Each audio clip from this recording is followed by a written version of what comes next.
Diaries. I am Neelima. I'd like to let you know the things that I did not do and things that I have done to take care of these. First, let's go with things that I did not do. I always used to have this mentality or mindset of looking at houseplants as decorative items or decorative pieces. I removed that from my mind. The reason is when you think them as decorative items, you quickly like to think, okay, which corner can I put a plant in?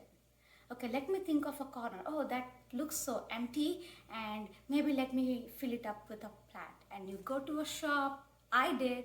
I brought in a plant, I stick it there, and then I killed it. I killed so many of them in the past.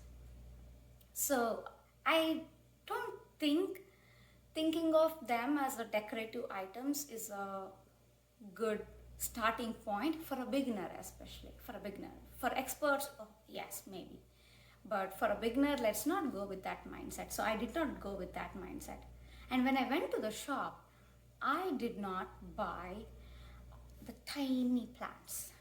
You know what I mean, the plants that come in 2-inch pots, and it just says the price tag would be like $2.99, $2.99 or $3.99. It's so tempting to buy those, but as a beginner it might be challenging to help them grow, because they're already so like babies, like newborns, and helping them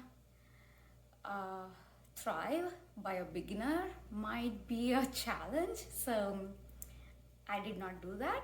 Let me go with a medium-sized plant. I mean, you can't really decide by the length of the plant because every plant grows in has its own length, but you know what I mean, right? Like a medium size. I mean, this croton wasn't just with 1 or 2 leaves. They do sell crotons sometimes with just one croton, one stem with like 2 or 3 leaves. That might be a bit over determined to get those kind of plants, but at the same time I didn't get a fully fledged one.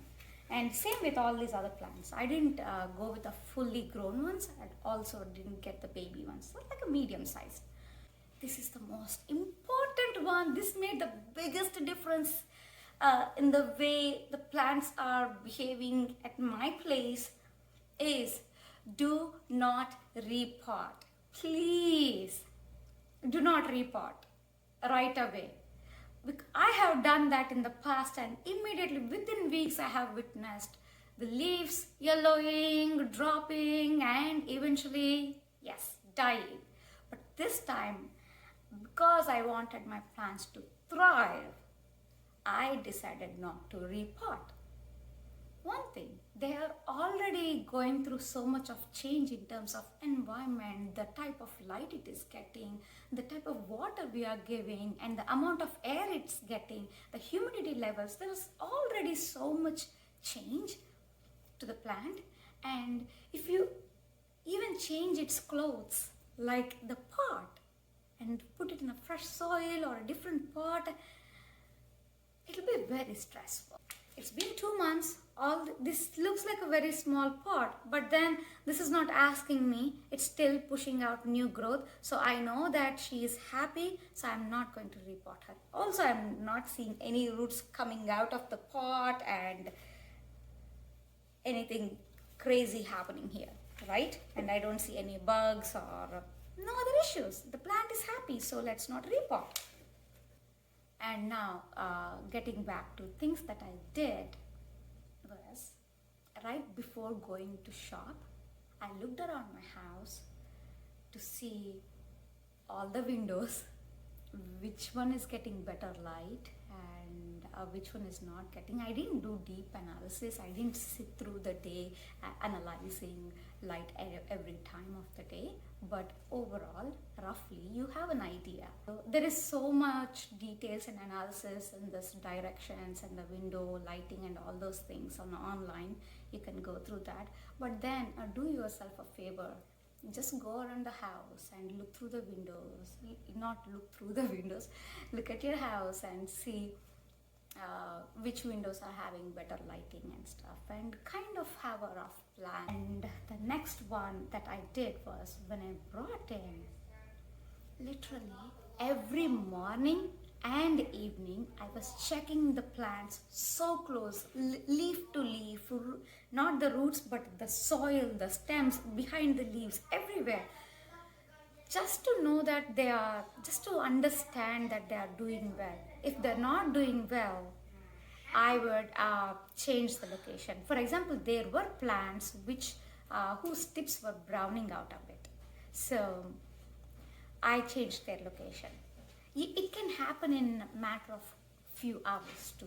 So the reason to check twice a day was because I check in the morning, I know the status of the plant, the leaves, and because throughout the day there is this light hitting, you will understand if that's enough, or because if they're droopy or if the tips are browning, especially for browning, especially if you think it's too harsh light, you want to quickly move them. That's what I did. I relocated or I pulled them behind. So just observe that for 1 week, if possible even for 2 weeks. If any slight differences, quickly Google, reach out to experts, and then move it around. So if you can take those actions immediately in those first 2 weeks, I think you're set for success. So I was watering with fertilizer. Every time I water, I was doing that with fertilizer mixed in. I know it can be a bit tedious. It was tedious for me initially. So the plan that I came up with is I took one milk jug or can like this, an empty one, and filled it up with water, and I added in the fertilizer ahead of time, and the measurements, you just which one here, I use this Miracle Grow all-purpose plant food. This is the one I had before from long time and just trying to use it up. So I just mix it in, I have it ready, and once I want to water the plants, I pour it in the watering can and then just water them. And I don't water them here, I take them to the sink. I basically take out the pot, I water it till the water comes out from the holes, and I let them sit. I just water them in the night and I let them sit in the sink so all the water drains out, and in the morning I just put them in their cover pots and stick them at their places. And I think that's it. If I think of the things that I did and that I did not do, those are the ones. That's my routine, and so far they're doing good. I hope this video was very useful for you.